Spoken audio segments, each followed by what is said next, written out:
Hello aspirants, welcome to our discussion where we are discussing CSAT 2022 paper that is general studies paper 2 prelims 2022 जो कि math section है। आज हम लोग और 5 क्वेश्चन सॉल्व करेंगे। कुछ अनाउंसमेंट्स, कुछ स्टैंडर्ड अनाउंसमेंट कर देते हैं। कुछ स्टैंडर्ड अनाउंसमेंट, फर्स्ट ये कि सब्सक्राइब कीजिए वीडियो अच्छा लगे तो। सेकंड, टेलीग्राम चैनल फॉलो कीजिए, उसमें हम लोग ये जो रेलिवेंट हैंड रिटन सॉल्यूशन है, हैंड रिटन सॉल्यूशन हम लोग उसमें डाल देंगे। अगर आपको जरूरत पड़े तो टेलीग्राम ग्रुप से ले सकते हैं पीडीएफ के फॉर्म में। तो without wasting any time let's directly move to आज का हमारा फर्स्ट क्वेश्चन। ये है कि a bill of rupees 1840 is to be paid in a denomination of 50, 20 and 10। A total of 50 notes are used, consider the following statement. तो क्या given, क्या पहले वो समझ लेते हैं। गिवन ये है कि अपने को 1840 रुपए का बिल पे करना है। ठीक है, ये बिल पे कैसे कर सकते हैं हम लोग। हमारे पास 50 रुपए का नोट है, ₹50 नोट, उसको हम लोग मान लेते हैं एक्स नोट्स है हमारे पास जो हम लोग यूज कर रहे हैं। उसके बाद ₹20 का हमारे पास वाई नोट्स है जो हम यूज कर रहे हैं, और ₹10 का हम लोग के पास जेड नोट्स है जो हम लोग यूज कर रहे हैं। टोटल गिवन क्या है ये लेट हम किए। ठीक है, गिवन ये है कि x plus y plus z जो है वो 50 है। इसको अपने स्टेटमेंट वन, इक्वेशन 1 बोल देते हैं। ठीक है, ये जो x plus y plus z equal to 50 आया है अपने हिसाब से, माने ये x plus y plus z जो नोट्स है ये कितने के नोट्स है, 50। जो 50 के नोट्स है वो x है, 20 के नोट जो है y है, और 10 रुपए के नोट जो z है। तो तीनों का सम जो है 50 ही गिवन है यहाँ। ठीक है, अब अपने को क्या है, कुछ 3 स्टेटमेंट्स दिए हुए हैं। 3 स्टेटमेंट्स आर गिवन।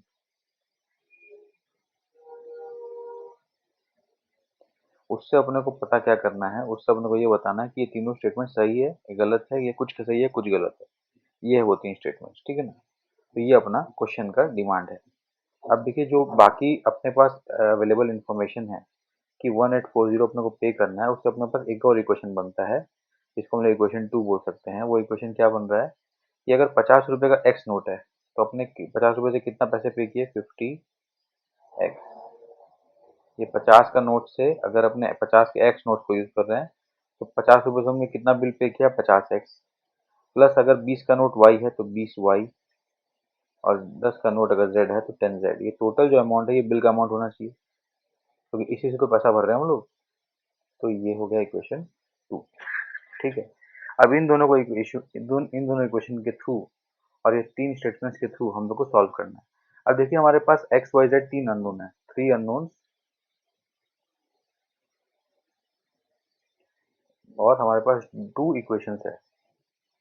तो इसका लॉजिकली मतलब क्या है कि हमें एक एज्यूम करना पड़ेगा, तभी हमारे पास बाकी दो के वैल्यू आएंगे। तो वो एज्यूम करने के लिए हमको इन्होंने क्वेश्चन में 3 स्टेटमेंट्स दिए हैं, ताकि हम जज कर पाए कि ये 3 स्टेटमेंट जो है वो यूजफुल है कि नहीं इस इक्वेशन में। बस बेसिकली ये फिजिबिलिटी टेस्ट हो गया एक तरह से, अगर इसको बोलें तो ये फिजिबिलिटी टेस्ट है। ये 3 स्टेटमेंट जो है वो फिजिबल है कि नहीं। तो ये फिजिबिलिटी टेस्ट वाला है, फिजिबिलिटी टेस्ट वाला 3 स्टेटमेंट है। अगर आप आपका 3 इक्वेशन होते तो 3 निकाल लेते, पर ये अपने को फिजिबिलिटी टेस्ट का सवाल दिया है। ठीक है, ये एडिशनल जानकारी। अब डायरेक्ट सॉल्व करते हैं। अब बोला है कि 50 रुपए के अपने 25 नोट अगर यूज करते हैं, इसका मतलब क्या है, एक्स का वैल्यू अगर 25 है। ठीक है, ये हो गया स्टेटमेंट 1। इसको हम लोग नेक्स्ट पेज में देखते सॉल्व करते हैं। आइए समझिए, स्टेटमेंट 1 क्या गिवन है अपने पास, इफ x इक्वल्स टू 25। तो हम लोग का ये जो फर्स्ट इक्वेशन है, ये फर्स्ट इक्वेशन है, इससे क्या आएगा अपने पास, y plus z equals to 25। इसको अपने बोल देते हैं a।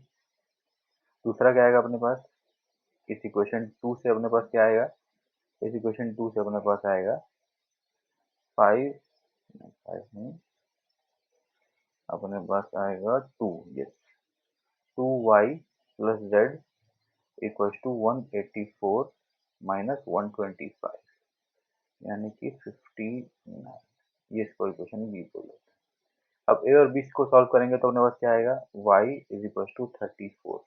अब ये पॉसिबल नहीं है। क्यों पॉसिबल नहीं है, क्योंकि total number of notes 50 use कर सकते हैं, और y 34 x 25 है 59, तो यही हो गया।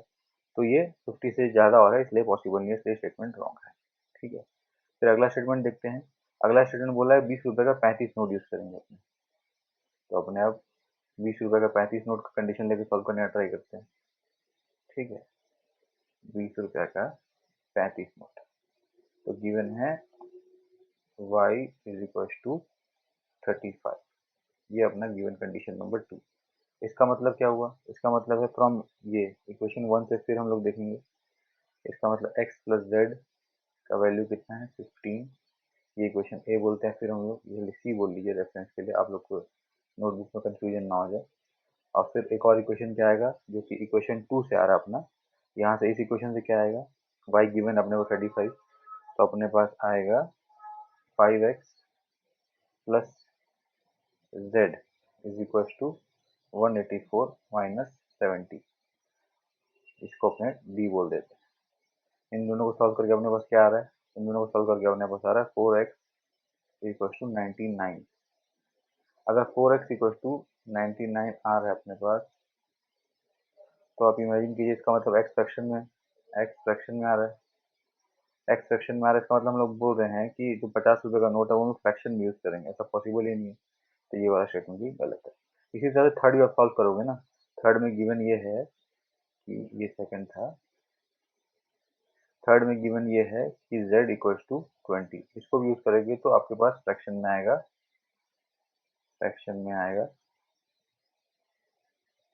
इस कारण से ये भी रॉन्ग हो जाएगा। ये आप लोग खुद करके देखिएगा, वरना ज़्यादा लेंदी वीडियो बन जाएगा।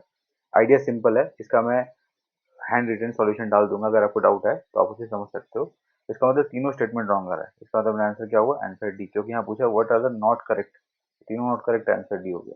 ठीक है, अब अगले क्वेश्चन में आते हैं।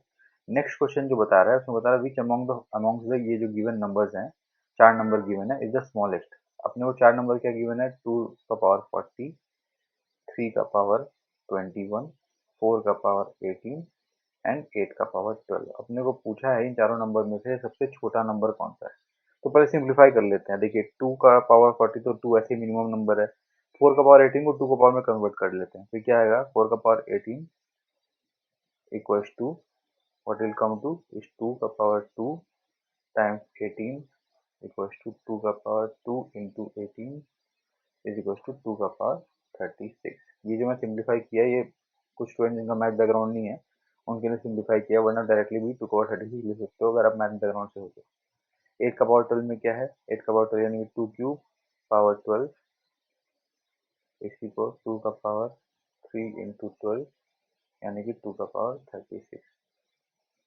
एक बार के लिए आप भूल जाइए कि 4 नंबर दिया है और समझिए कि 2 का पावर 40 और 2 का पावर 36 में कौन सा बड़ा नंबर है। ऑब्वियसली वाला बड़ा नंबर है। दिस इम्प्लाइज 2 का पावर 36 इज लेस देन 2 का पावर 40। ये तो ऑब्वियस की बात है। ठीक है, दिस इम्प्लाइज 4 का पावर 18 इक्वल्स टू 8 का पावर 12 इज लेस देन 2 का पावर 40। तो अगर ये तीन ही नंबर देखें, ये तीन ही नंबर में हम देखें तो ये दोनों जो है लोएस्ट नंबर आ गया पर इक्वल आ गया। अब सिंस नंबर ऑफ आंसर्स इसमें चारों में से एक ही होगा, और यहाँ पे अगर ये लोएस्ट स्मॉलेस्ट नंबर होता, मान लीजिए अगर ये स्मॉलेस्ट नंबर होता है, तो इसका मतलब क्या होगा? इसका मतलब यहाँ पे दो आंसर आ जाएगा, जो कि पॉसिबल नहीं है, इसलिए स्मॉलेस्ट नंबर 3 का पावर 21 होना चाहिए लॉजिकली विदाउट इवन इवेल्युएटिंग की पावर का एग्जैक्ट वैल्यू क्या है। तो ये आंसर आ जाना चाहिए। ठीक है, पर किसी रीजन को अगर सॉल्व करना है, देखना है कि अच्छा एग्जैक्टली 3 का 21 और 2 का 36 में कौन सा बड़ा है, तो आप क्या कर सकते हो? अगर एक स्टेटमेंट ध्यान रखिएगा, if a is greater than b, this implies a cube is greater than b cube if both are positive integer i plus. ठीक है, दिस इम्प्लाइज अगर यहाँ पे गिवन, इसको गिवन कंडीशन में कैसे बैठाएं? a को मान लीजिए 2 का पावर 12 और b को मान लीजिए 3 का पावर 7। अगर हम ये प्रूफ कर दें तो हमें ये मिल जाएगा कि 2 का पावर 36 इज ग्रेटर देन 3 का पावर 21। ठीक है ना। अब ये कैसे बताएं? इसको सिर्फ हम लोग लिख लेंगे। 2 का पावर 12 क्या होता है? 2 का पावर 12 होता है 1024 इंटू 4 एंड 3 का पावर 7 होता है 243 इंटू 9। ये वैल्यू आएगा आपका 4000 से ज़्यादा, ये वैल्यू आएगा आपका 2000 से ज़्यादा। पर 3000 से कम ऑब्वियसली। तो ये ऑब्वियसली दिख रहा है कि इस साइड का नंबर ज़्यादा बड़ा है, तो ये अपना प्रूफ हो जाता है कि 2 का पावर 12 इज ग्रेटर देन 3 का पावर 7। दिस इंप्लाइज 2 का 36 इज ग्रेटर देन 3 का पावर 21। दिस इंप्लाइज 2 का पावर 36 इज ग्रेटर देन 3 का पावर 21। तो वैसे भी आप बता सकते हो कि इसका आंसर बी होगा। ठीक है, जस्ट आपका एक्सप्लेनेशन के लिए, अवेयरनेस के लिए मैंने बताया। फिर नेक्स्ट क्वेश्चन की तरफ हम लोग आते हैं।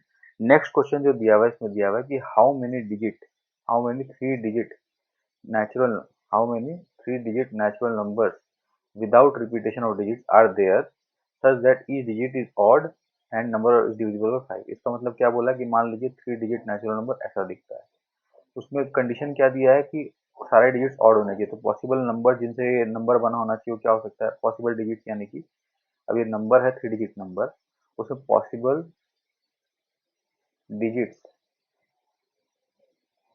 That can make up this number is equal to 1 3 5 7 9।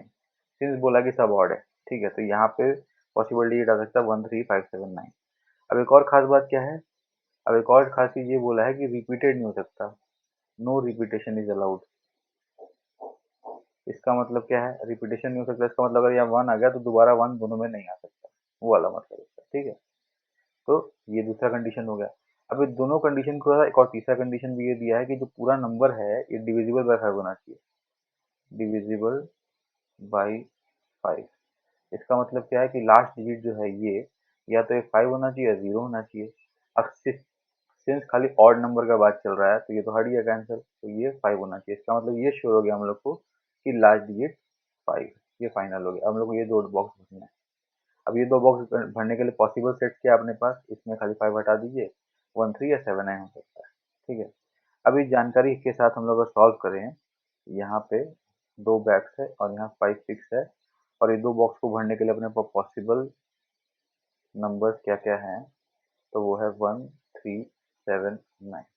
तो सिंपल अगर अरेंजमेंट का फॉर्मूला आप लोग सॉल्व करोगे, चार डिस्टिंक्ट नंबर है उसे दो गैप्स भरने हैं आपको, तो कैसे भरोगे, पहला गैप भरने का क्या पॉसिबिलिटी है, पहला गैप भरने के लिए अपने पास तरीका है 4C1, इसे अपने पहला गैप भर लें, ये पहला गैप 4C1 तरीके से भर सकते हैं। ठीक है, और दूसरा गैप कैसे भर सकते हैं, अब 4C1 में जो चुना गया वो अगले बॉक्स में नहीं चुन सकते, यानी कि अगर यहाँ 1 चुन लिया तो यहाँ 1 दोबारा नहीं आ सकता, या 3 चुन लिया तो 3 दोबारा नहीं आ सकता यहाँ पे, क्योंकि रिपीटेशन अलाउड नहीं है कंडीशन के हिसाब से। ठीक है, तो अपने पास कितने बचे, चार में से एक जाने का 3 बचे, तो 3C1 दोनों को मल्टीप्लाई करने का क्या आंसर आएगा अपने पास 4 इंटू 3 यानी कि 12।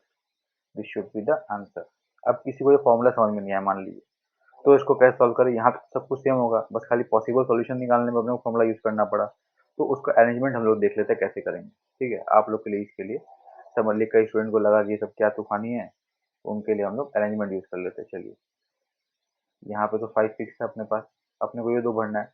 तो मान लीजिए पहले केस में यहाँ 1 है, या 1 है तो पॉसिबल नंबर क्या क्या बचा, 3 7 9। तो अगर 1 होगा तो पॉसिबल नंबर क्या क्या आ गया, 1 3 5 1 7 5 एंड 1 9 5, तीन केस बन गया। उसी तरह मान लीजिए 1 की जगह 3 है, तो पॉसिबल नंबर क्या हो सकता है अपने पास, अपने पास पॉसिबल नंबर हो सकता है, अब यहाँ पे 1 है और 3 नहीं है, तो पॉसिबल नंबर क्या हो सकता है, 3 1 5 3 7 5 और 3 9 5।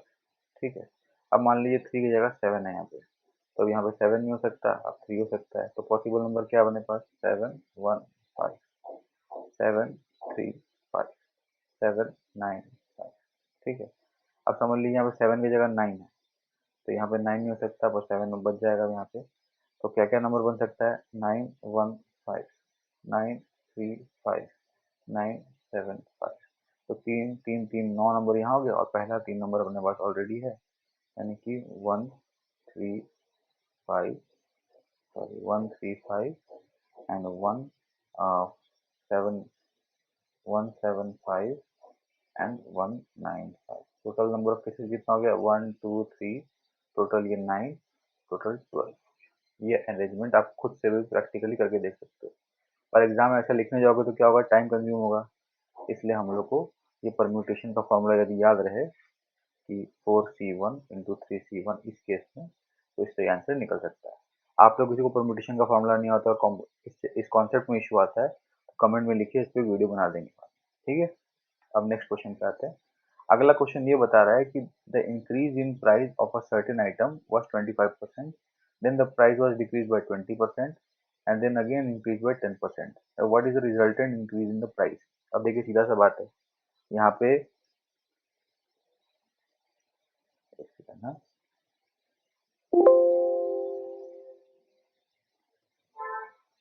राइट,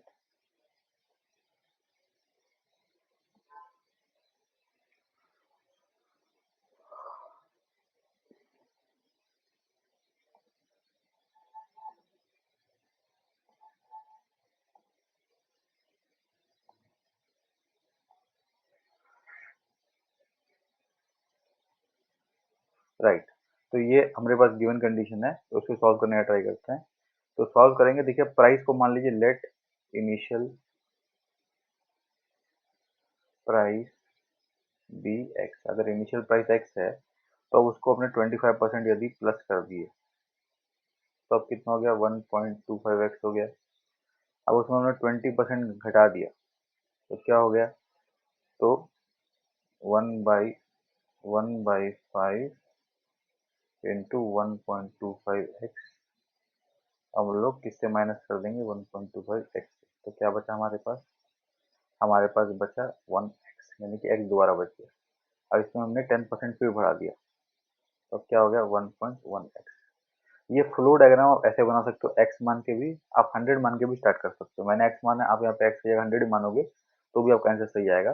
तो 1.1x जो है फाइनल वैल्यू है, इनिशियल वैल्यू क्या था x, तो नेट इंक्रीज क्या हुआ, 1.1x माइनस x बाई 100, यानी कि 10%, बाई 100 नहीं, बाई x, सॉरी। तो इसका आंसर आएगा 10% आंसर।